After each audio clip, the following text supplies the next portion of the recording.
Hello दोस्तों, मैं नागेंद्र कुमार और स्वागत करता हूं अपने इस YouTube चैनल नागेंद्र आई ट्विटर पर। आज की इस वीडियो में हम लोग क्लास 10 के निर्देशांक ज्यामिति के ऑब्जेक्टिव क्वेश्चन को पढ़ने वाले हैं। इससे पहले हम आपको निर्देशांक ज्यामिति के परिचय देंगे, ठीक है, तब उसके बाद क्वेश्चन बताएंगे। इसलिए आपसे आग्रह करते हैं कि इस वीडियो को पूरी तरह से देखिएगा। हम गारंटी लेते हैं कि अगर जितना भी हम आपको परिचय देंगे उसके बाद क्वेश्चन बताएंगे ही, ठीक है। अगर परिचय में जितना बताएंगे उससे बाहर अगर ऑब्जेक्टिव क्वेश्चन नहीं पूछेगा, ठीक है। इसलिए आपसे निवेदन है कि इस वीडियो को बढ़िया से देखिएगा, उसी से क्वेश्चन पूछेगा, ठीक। तो देखिए ध्यान से समझिएगा। सबसे पहले निर्देशांक ज्यामिति चैप्टर कौन पढ़ रहे हैं? निर्देशांक ज्यामिति। यहाँ से लिख देते हैं निर्देशांक ज्यामिति, जिसको इंग्लिश में कहते हैं कोऑर्डिनेट ज्यामिति, ठीक। देखिए निर्देशांक ज्यामिति, तो निर्देशांक ज्यामिति में सबसे पहले हम देखेंगे बिंदु। तो याद रखिएगा कि बिंदु दो होते हैं, एक एक्स होता है, एक वाई होता है। बिंदु यानी कि शुरू शुरू जो आएगा ना उसको एक्स कहेंगे और दूसरे वाले को वाई, ठीक है। अब इसमें बताइए कि अगर हम यही लिख दिए 4 और 5 तो क्या कहिएगा कि एक्स का मान क्या है? 4 है और वाई का मान क्या है? 5 है। समझ में आया? पहला मान होता है एक्स का, दूसरा मान वाई का, ठीक। आगे देखिए, इसके बाद हम पढ़ेंगे कार्तीय तल। कार्तीय तल क्या होता है? देखिए चतुर्थांश को ही कार्तीय तल भी बोला जाता है, इसको चतुर्थांश बोलते हैं। चतुर्थांश चार तरह के होता है, चार प्रकार कह सकते हैं। इसको कहेंगे प्रथम चतुर्थांश, इसको कहेंगे दूसरा चतुर्थांश, इसको कहेंगे तीसरा, इसको कहते हैं चतुर्थ। यानी प्रथम, द्वितीय, तृतीय, चतुर्थ, चार गो चतुर्थांश कितने होते हैं? चार। तो आप लोग ग्राफ खींचने के लिए आप लोग जानते होंगे कि एक्स होता है, यहाँ होता है एक्स डैश, ठीक है, एक्स डैश, यहाँ वाई होता है, यहाँ वाई डैश करते हैं, ठीक है। ऐसे आप लोग खींचे होंगे ग्राफ में। तो भैया ये जो एक्स जो है ना, इस यहाँ होता है मूल बिंदु 0, इधर सब प्लस में लिखा जाता है, ठीक है। किसमें लिखा जाता है? प्लस में। तो ध्यान दीजिएगा ये एक्स जो है किसका है? प्लस वाला भाग है। और इधर एक्स जो होता है वो माइनस में लिखा जाता है, तो ये एक्स वाला का है माइनस वाला भाग, ठीक है। आपको ऐसा हम बता रहे हैं ना, आपको याद नहीं करना पड़ेगा, गारंटी लिख लीजिएगा। देखिए ध्यान से अगर समझिएगा तो आपको एकदम याद हो जाएगा। आप मानिए कि एक नंबर हमको तो ऐसे हो ही गया, ठीक है, पक्का एकदम आई भी करेगा। इसमें से ये क्वेश्चन आपको उठाई भी करता है परीक्षा में। अब इधर ऊपर वाला वाई प्लस में होता है, नीचे वाला वाई माइनस में होता है, ठीक। इतना समझ में आ गया। तो अब भैया बिंदु जो होता है एक्स वाई, कभी मत भूलिएगा एक्स वाई, यानी पहले एक्स होता है तब वाई होता है। तो अगर हम बोलेंगे, आपसे कहेंगे कि अब बताइए कि जो पहला का घर है वो किससे किससे मिलकर, तो कहिएगा कि एक ई वाला से मिलकर बना है और एक इधर से मिलकर बना है, दो से मिलकर बना है। पहला का घर ये मान लेते एक तरफ के घर है, तो इसके लिए नीचे एक आधार है, यहाँ है। पहला का घर इसी दोनों से मिलकर बना है, तो पहले एक्स चाहिए तब वाई। तो पहले एक्स का क्या है? प्लस है, और वाई का क्या है? प्लस है। समझ में आ रहा है? ठीक है। कहेंगे कि पहला का जो घर है किससे मिलकर बना है? तो इससे और इससे। तो पहले एक्स होता है ना, तब क्या होता है? वाई होता है। तो एक्स का प्लस और वाई का प्लस, यानी पहला जो चतुर्थांश है उसका निर्देशांक क्या होगा? प्लस प्लस होगा। पहला का क्या होगा? प्लस प्लस, ठीक। अब देखिए दूसरा के लिए देखिए, तो दूसरा में पहला यहाँ से, दूसरा का घर इससे एक बनल है और एक यहाँ से ऐसे, ये ना दूसरा है। तो एक इससे और इससे, तो पहले एक्स ना, तो पहले एक्स तब वाई। तो एक्स का क्या? माइनस, और वाई का क्या? प्लस।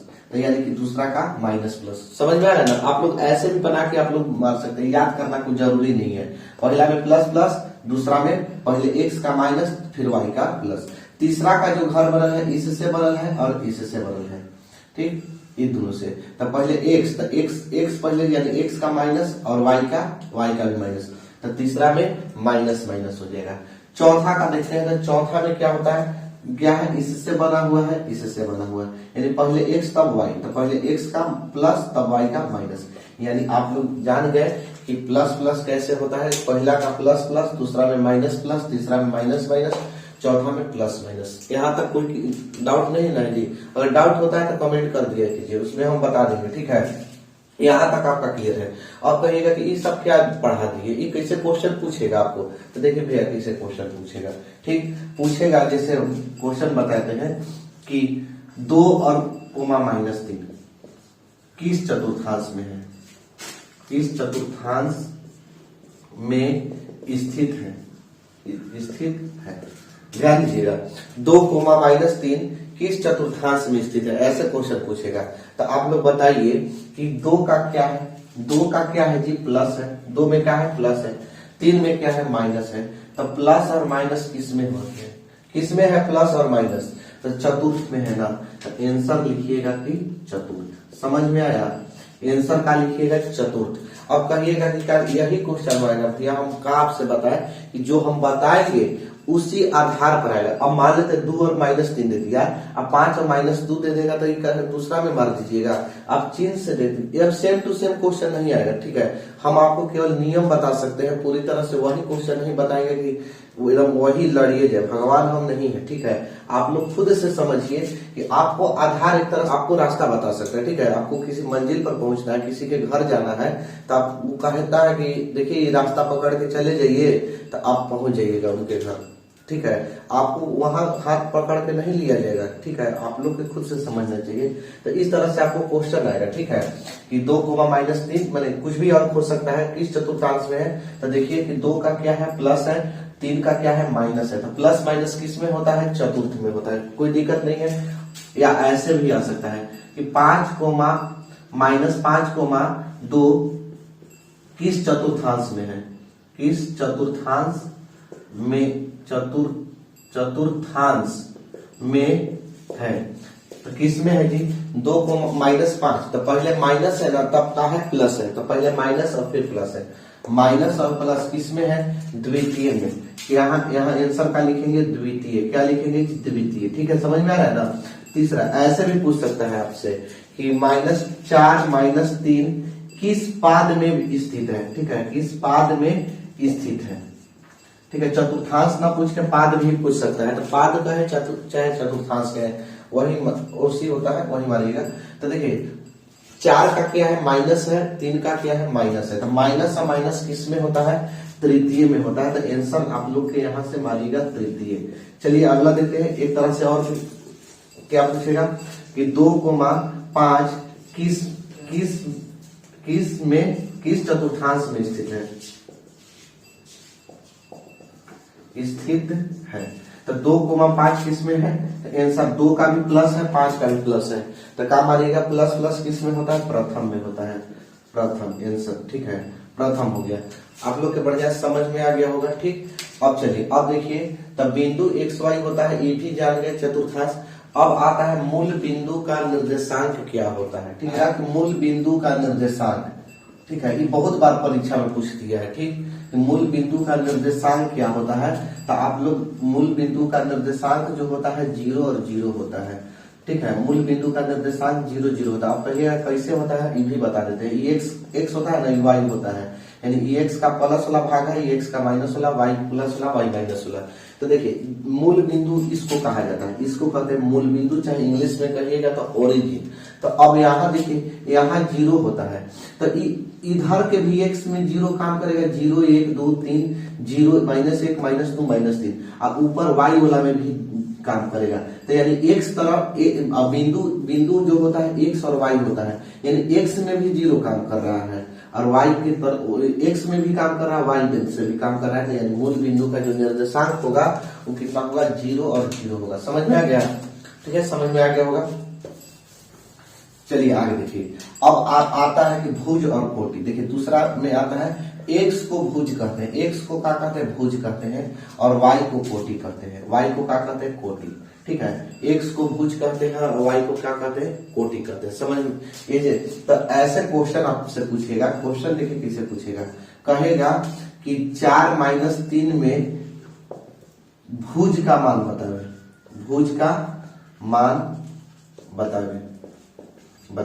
तो देखिए भुज किसको कहेंगे, ठीक है, भुज किसको कहेंगे, x को।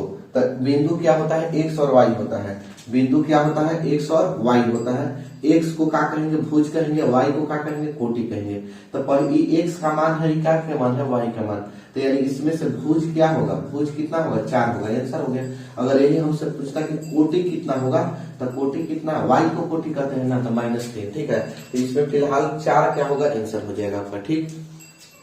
ये आगे देखते हैं, इसका तो अलग से स्क्रीनशॉट ले लीजिए, फिर उसके बाद बताते हैं।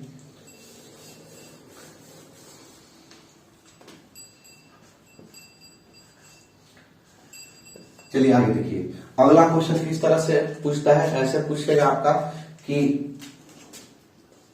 देखिए इसको हम लिखवा देते हैं, लिख लीजिएगा। एक्स अक्ष की दूरी भुज कहलाती है। भुज या एक्स निर्देशांक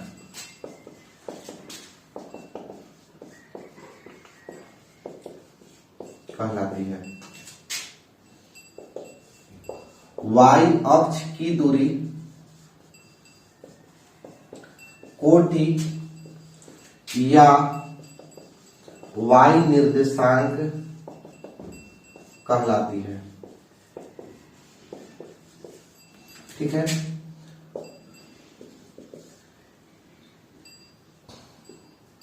एक किसी बिंदु की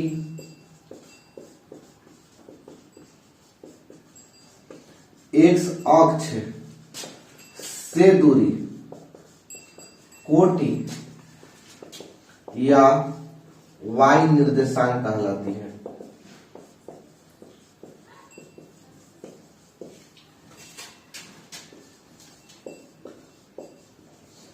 किसी बिंदु की वाई अक्ष से दूरी भुज या एक्स निर्देशांक कहलाती है। ठीक है, आप इसका स्क्रीनशॉट ले सकते हैं, चाहे इसको उतार सकते हैं। पहले आप समझा देते हैं।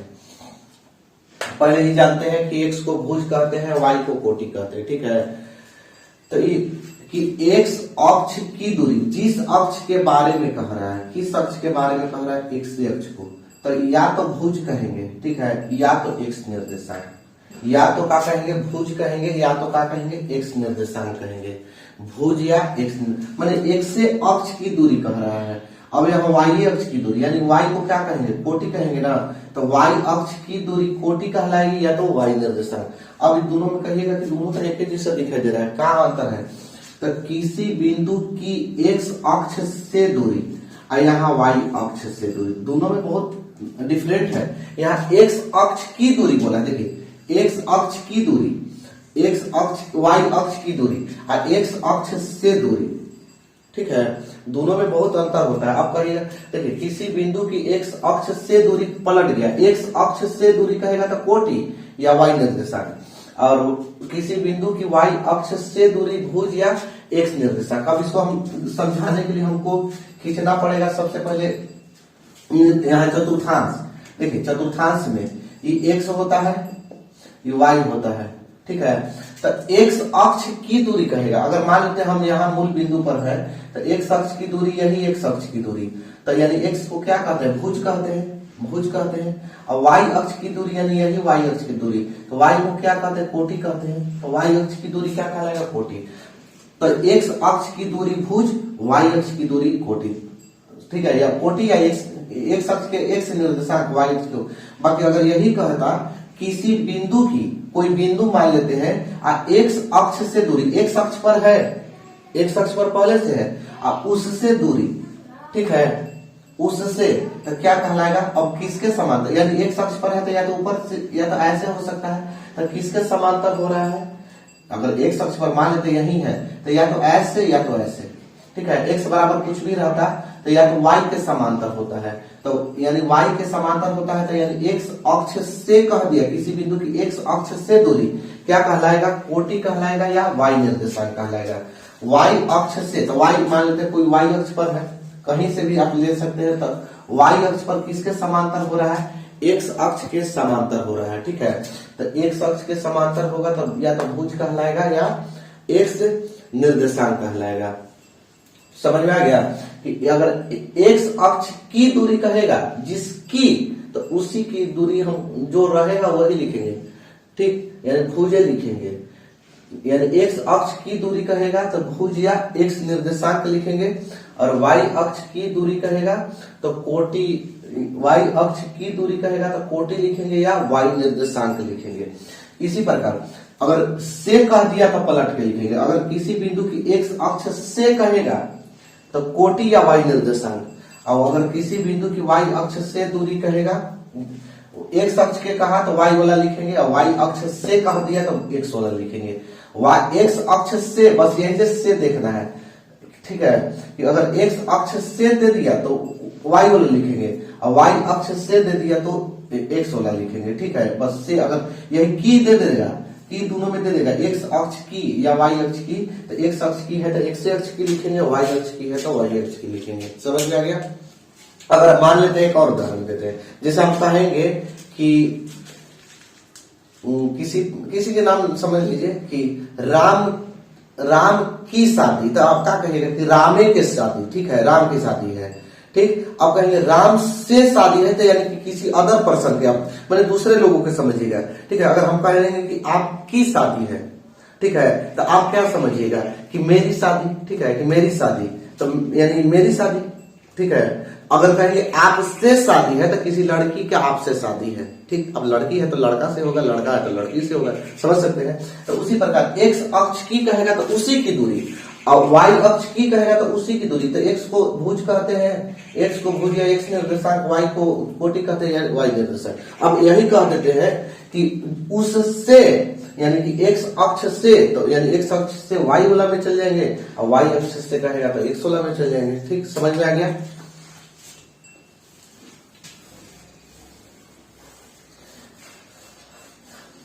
चलिए आगे देखिए।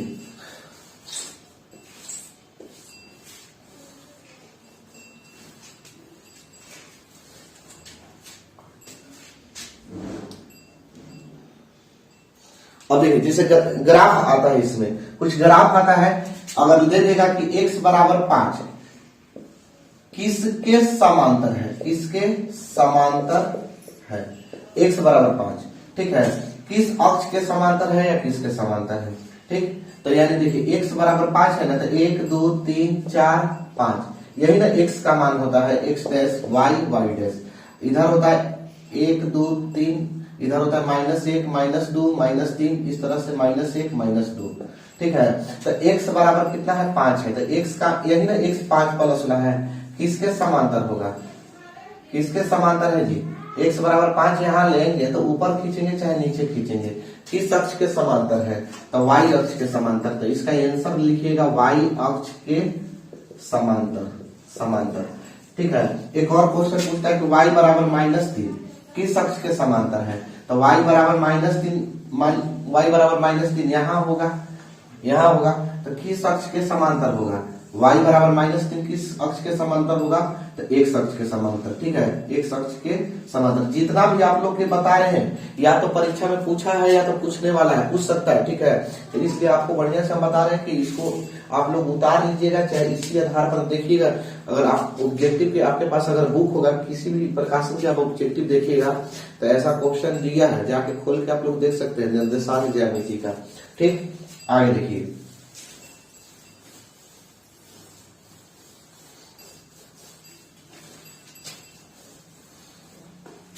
आगे अब है दूरी सूत्र। तो मान लेते हैं कि दो बिंदु है, ठीक है, बिंदु है, इसको x1 मान के चलते हैं y1, दो बिंदु है, इसको x2 और y2, इसका नाम दे देते हैं बिंदु का a और b। मान लेते हैं कि आप ही किसी स्थान पर बैठे हैं, ठीक है, और आपके भाई जो है किसी दूसरे स्थान पर बैठे हैं।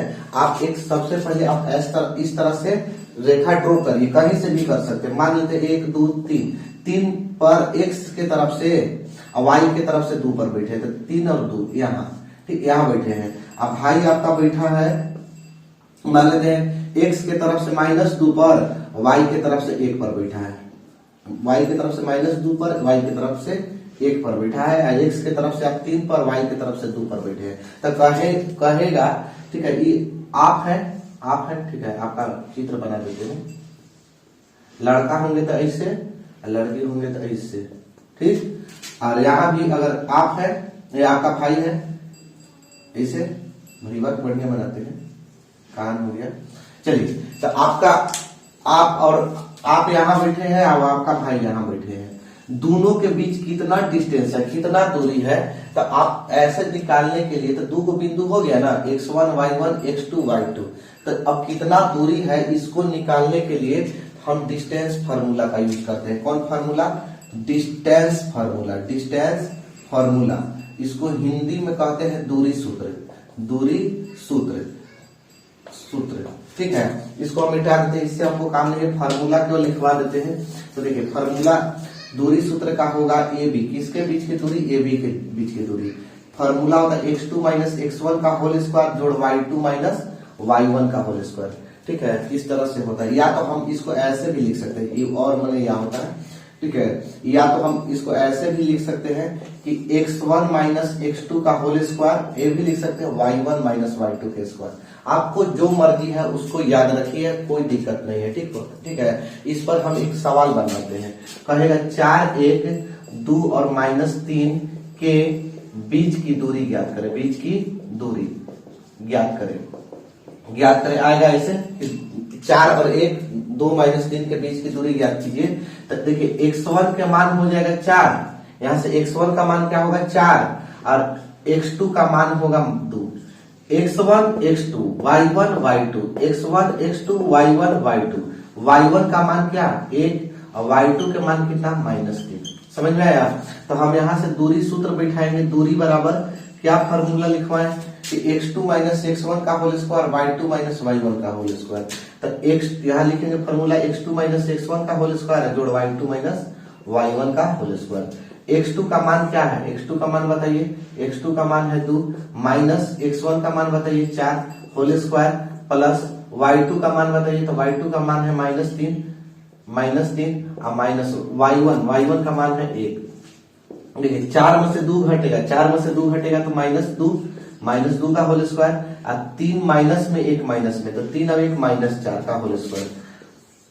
2 दूनी के 4, 2 को 2 बार गुणा करेंगे 4 और 4 का 2 बार गुणा करेंगे 16। अब कहिएगा माइनस माइनस का होगा प्लस में हो जाएगा, यहाँ भी माइनस माइनस का हो जाएगा प्लस में। मैंने 2 बार गुणा करेंगे ना, -4 गुणा -4 तो माइनस माइनस प्लस 4 चौके 16। ठीक है, समझ में आ रहा है। 16 4 20, 16 4 20। अब 20 को इसे तोड़िएगा ना, 20 को 2 से 10 बार में, 2 से 5 बार में, तो ऐसे रूट में करिएगा ना 2 गुणे 5, तो 2 में से 1 निकल जाएगा बाहरी और 5 हो जाएगा रूट में, क्योंकि एक ही गुना है। वर्गमूल का नियम होता है कि 2 में से 1 कोई निकलना है। तो यानी इसका आंसर ऊपर ही देख लीजिए, नीचे से ऊपर बनाए हैं। इसका आंसर क्या होगा 2√5 इकाई लिखिए, इंग्लिश में लिखना है तो यूनिट लिखिए चाहे मात्रक लिखिए। समझ में आ रहा है।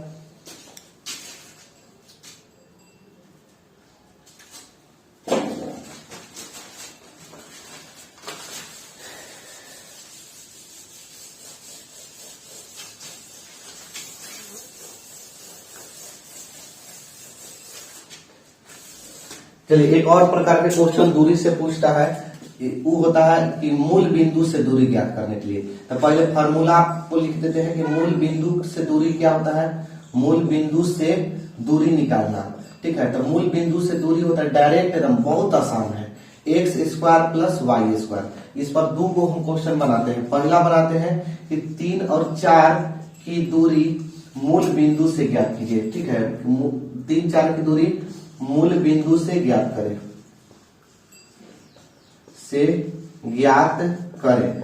एक और क्वेश्चन लिखते हैं, दूसरा क्वेश्चन कि 5 और 6 की दूरी मूल बिंदु से ज्ञात करें। मूल बिंदु से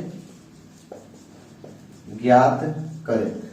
तो देखिए ध्यान दीजिएगा यहाँ 3 4 की दूरी मूल बिंदु से ज्ञात करना है। अरे भैया एक बिंदु रहेगा तो इसको x मानेंगे, x कितना होगा 3 और y कितना होगा 4, क्योंकि बिंदु 2 को होता है x और y होता है। मूल बिंदु से दूरी पूछा था, मूल बिंदु से दूरी के क्या फार्मूला लिखवाए हैं, x² जोड़ y²। ठीक है, x² जोड़ y², x का मान है 3 तो 3 के स्क्वायर जोड़ y का मान है 4 के स्क्वायर। देखिए 3 3 9, 2 बार गुणा करेंगे 9 और 4 को 2 बार गुणा करेंगे 4 चौके 16। ठीक है, इसको जोड़ देंगे 16 और 9 कितना हो जाएगा 25 और 25 का वर्गमूल क्या होता है 5 हो गया आंसर। देखिए कितना आसान क्वेश्चन है, 1 नंबर में पूछता है। ठीक है, अब देखिए इसको हम हल करते हैं। मूल बिंदु से दूरी निकालना है तो x बराबर 5 y बराबर 6। ठीक है, x का मान 5 y का मान 6। मूल बिंदु से दूरी x² जोड़ y²। अब x का मान क्या है 5 है, 5 के स्क्वायर, y का मान क्या है 6 है, 6 के स्क्वायर। 5 बचे, 2 बार गुणा करेंगे 25, 6 6 36, जोड़ देंगे 6 5 11 के एक हाथ में लगा लेगा, 3 2 5 6 61, 61 का नहीं टूटेगा, इतना ही आंसर हो जाएगा। समझ में आया? तो अब मान लेते हैं कोई भी बिंदु आएगा आपको परीक्षा में तो आप लोग निकाल लीजिएगा ना, एक बिंदु दिया रहेगा, कहेगा मूल बिंदु से दूरी ज्ञात करने के लिए फार्मूला बैठा दीजिएगा, यही फार्मूला बैठा के निकालना है। चाहे कभी कभी क्या होता है कि फार्मूला ही दे देता है कि मूल बिंदु से दूरी निकालने का सूत्र क्या होता है, यहाँ से सूत्र आपको लिखे हैं, ठीक है। इसको स्क्रीनशॉट मारना है, स्क्रीनशॉट मार लीजिए या आपको वीडियो रोक के भी उतार सकते हैं, आपका मन।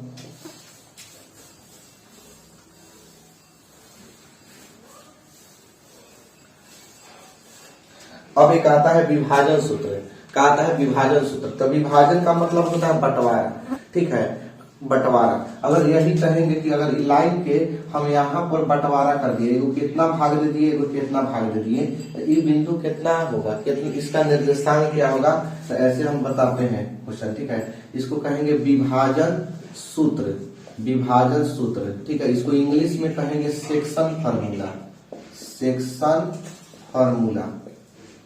किसी रेखा को बंटवारा करने वाला फार्मूला है।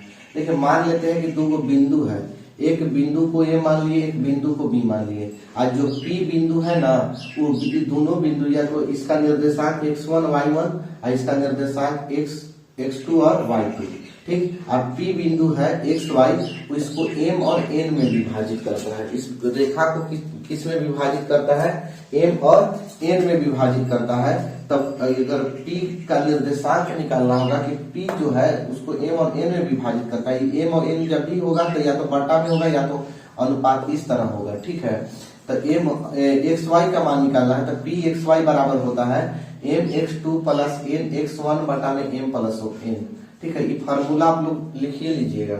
अब फिर m y2 जोड़ n y1 बटा में m प्लस n, इस तरह से होता है, ठीक। अब इस पर एक हम क्वेश्चन बताते हैं, कहेगा कि उस बिंदु का निर्देशांक, देखिए क्वेश्चन कैसे पूछेगा, उस बिंदु का निर्देशांक ज्ञात करें,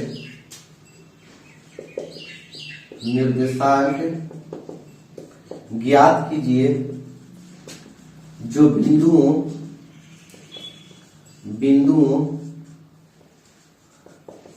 2,-3 और 4 5 को 2:3 में विभाजित करता है, इस तरह से। अब यही क्वेश्चन नहीं आएगा, इस आधार पर आ सकता है। उस बिंदु का निर्देशांक ज्ञात कीजिए जो बिंदु होता है, बिंदु यानी x1 का मान कितना दिया है जी, x1 का मान आपका कितना दिया है, x1 के मान 2, x2 का मान कितना दिया है, 4 दिया है, x2 का मान 4, y1 का मान क्या है, y1 के मान -3, y2 का मान क्या है, y2 का मान 5। हमको कौन सा सूत्र लगाना है, विभाजन सूत्र। इधर हम बनाते हैं, देखिए विभाजन सूत्र लगाना है तो बाई लिखेंगे सेक्शन फार्मूला, चाहे हिंदी में लिखिएगा तो लिखिएगा विभाजन सूत्र से, ठीक है। क्या लिखना है, विभाजन सूत्र से। तो पहले सूत्र बैठाएंगे, क्या होता है, pxy बराबर mx2 जोड़ nx1 बटा में m प्लस n, और फिर my2 जोड़ ny1 बटा में m प्लस n, ठीक है। इस तरह से फार्मूला बैठा देंगे। m का मान बताइए, m है, m का मान कितना, देखिए अनुपात में है, 2:3 है ना, तो m का मान यहाँ से 2 हो जाएगा और n का मान 3 हो जाएगा। यानी जो पहला मान होता है वो m का, दूसरा मान होता है n का मान होता है। तो m और n का मान अनुपात वाला जो भी रहेगा m और n, m है ना, m का मान कितना है 2, x2 है ना, x2 का मान क्या है 4 जोड़ n है ना, n का मान 3, x1 है ना, x1 के मान 2 बटा में m प्लस n है तो 2 प्लस 3, ठीक है, बटा में m प्लस n है ना, तो m का मान 2, n का मान, कोमा है, कोमा दे देंगे, m है ना, m का मान क्या है 2 है, गुणा y2 है ना, y2 का मान क्या है 5 है, n है, n का मान है 3, फिर क्या है y1 है ना, y1 का मान है -3 बटा में m प्लस n है ना, तो m का मान 2 और जोड़ n है ना 3। चलिए अब इसको हल करिए, 4 दूनी 8 प्लस है प्लस, 3 दूनी 6, 3 2 5, कोमा 5 दूनी 10, यहाँ देखिए प्लस और minus, minus plus minus minus, 3 तिहाई 9, 3 2 5। अब देखिए 8 और 6 14 बटा में 5, 10 में से 9 गया 1, 1/5 नहीं कटेगा ना, कटेगा 14, 5 नहीं ना कटेगा, छोड़ देंगे, नहीं कटेगा, यही आपका क्या होगा, आंसर होगा। समझ में आ गया? इस तरह से आपको विभाजन सूत्र पर दे सकता है। अब आगे देखिए, इसका स्क्रीनशॉट लेना है ले सकते हैं।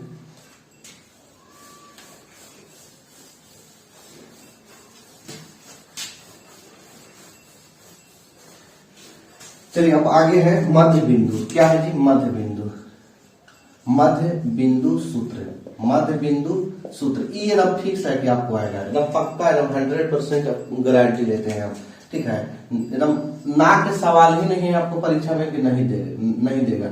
मिड पॉइंट फार्मूला, मध्य बिंदु सूत्र, ठीक, इसको इंग्लिश में कहेंगे mid point formula, mid point formula, ठीक है। मध्य बिंदु सूत्र क्या होता है? पी एक्स वाई बराबर x1 जोड़ x2 बटा में 2 y1 जोड़ y2 बटा में 2। बहुत आसान क्वेश्चन है, ठीक है।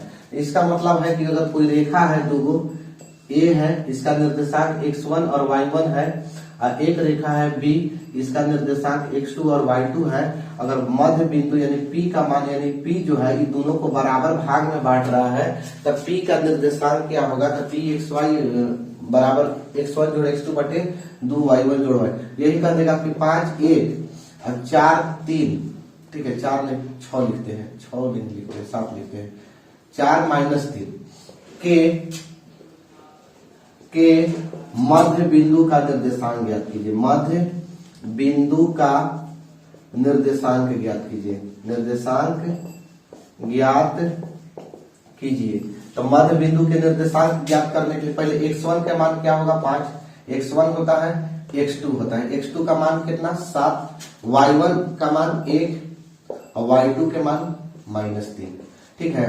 तो हम यहां से मध्य बिंदु के सूत्र लगाएंगे, x1 जोड़ x2 बटा में 2, y1 जोड़ y2 बटा में 2, ठीक है। इसका फॉर्मूला होता है, x1 के मान बताइए 5, अब x2 का मान 7 बटा में 2, y1 के मान 1, y2 के मान -3, ठीक है, अब बटा में 2। चलिए इधर देखते हैं, 7 और 5 जोड़ेंगे तो 12 बटा में 2, 7 और 5 12 बटा 2, अब 3 माइनस में है ना, 3 में से 1 घटेगा तो -2, 3 में से 1 घटेगा तो प्लस माइनस माइनस हो जाएगा, 3 में से 1 घटाएंगे तो -2 बटे 2, 2 से कटा देंगे 6 बार में, 2 से कटाएंगे -1 बार में, यानी कि 6 होगा और -1 होगा, आंसर हो गया, ठीक है। समझ में आ गया?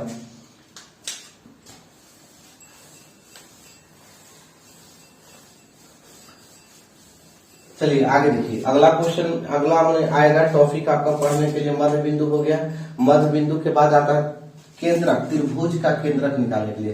तो सेम फार्मूला केंद्रक निकालने का, किसका केंद्रक? त्रिभुज का केंद्रक। तो त्रिभुज का केंद्रक निकालने का एकदम सेम टू सेम मध्य बिंदु जिसका है, बाकी इसमें हो जाता है 3 बटा में, क्योंकि 3 गो है, x1 जोड़ x2 जोड़ x3 बटे में 3 और y1 जोड़ y2 जोड़ y3 बटा में 3, ठीक है। समझ में आ गया? एक फार्मूला है, फार्मूला। अब इस पर कहेंगे 4 1 2 3 6 और 5 नहीं लिखते, 4 लिख देते हैं। का मध्य बिंदु का केंद्रक ज्ञात करें, केंद्रक ज्ञात करें। तो देखिए हम x1 कितना हो जाएगा? 4 हो जाएगा, x2 कितना होगा? 2 होगा, x3 कितना होगा? 6 होगा। मैंने पहला और x का मान होता है तो x1 x2 x3, y1 कितना? 1, y2 कितना? 3, y3 कितना? 4। हमको केंद्रक का फॉर्मूला केंद्रक निकालना है, तो केंद्रक निकालने के लिए किसका केंद्रक है? त्रिभुज का, ठीक है। तो केंद्रक निकालने के लिए क्या फॉर्मूला बैठेंगे? x1 जोड़ x2 जोड़ x3 बटा में 3 और y1 जोड़ y2 जोड़ y3 बटा में 3। x1 का मान कितना? 4, x2 का मान 2, x3 का मान 6 बटा में 3, y1 का मान 1, y2 का मान 3 और y3 का मान 4 बटा में 3। देखिए 4 2 6 6 6 12 बटे 3, 4 3 7 1 8/3 ये तो कट जाएगा, 3 से कट जाएगा, 3 चौक के 12 यानी कि 4 और ये कट में ही नहीं करेगा तो 8/3 आंसर हो गया। इधर लिख देते हैं 4 और 8/3 आंसर। समझ में आ गया? इसका भी स्क्रीनशॉट अगर लेना चाहते तो ले सकते हैं।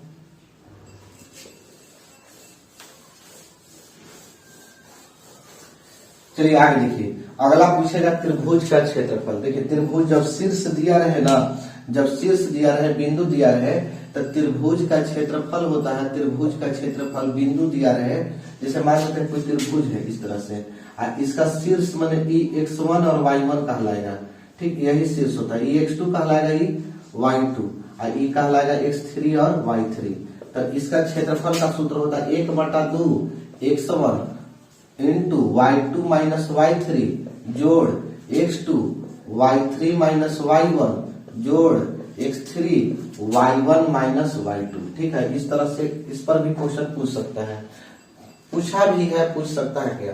ठीक है, तो इस तरह से अगर रहेगा तो इस पर हम कैसे बनाएंगे। मान लेते हैं कि दिया है 4,1 3,2 और 6,3 का त्रिभुज का शीर्ष है, तो त्रिभुज का शीर्ष है तो क्षेत्रफल ज्ञात करें, मतलब क्षेत्रफल ज्ञात करें, इस तरह से पूछ सकता है, ज्ञात करें। तो देखिए x1 के मान कितना 4, x2 का मान कितना 3, x3 का मान कितना 6, y1 का मान 1, y2 का मान 2, y3 का मान 3। त्रिभुज का क्षेत्रफल क्या होता है 1/2, पहले फार्मूला लिख लीजिएगा आप लोग, हम डायरेक्ट बैठाते हैं। 1/2 x1 है ना, x1 का मान 4, फिर कोष्ठ है ना, कोष्ठ दे दिए, y2 है ना, y2 का मान 2 माइनस y3 है ना, y3 का मान 3 जोड़ क्या है, फिर x2 है ना, x2 का मान 3, फिर क्या है y3 है ना, y3 का मान 3 और माइनस y1 है, y1 का मान 1 जोड़ फिर क्या है x3 है, x3 का मान क्या है 6, x3 का मान कितना है 6। इसके बाद क्या है y1, तो y1 है, देखिए y1 है, y1 कितना है 1, तो यहाँ 1 बिठाएंगे, माइनस है तो माइनस y2 है, y2 का मान 2 बिठा देंगे। ठीक है, समझ में आ रहा है। अब देखिए 1/2, अब 4 गुणा 3 में से 2 घटेगा माइनस से, बचेगा ना जी 3 में से 1 गया तो 2, अब 6 के 6 और 1 में से 2 घटेगा तो -1।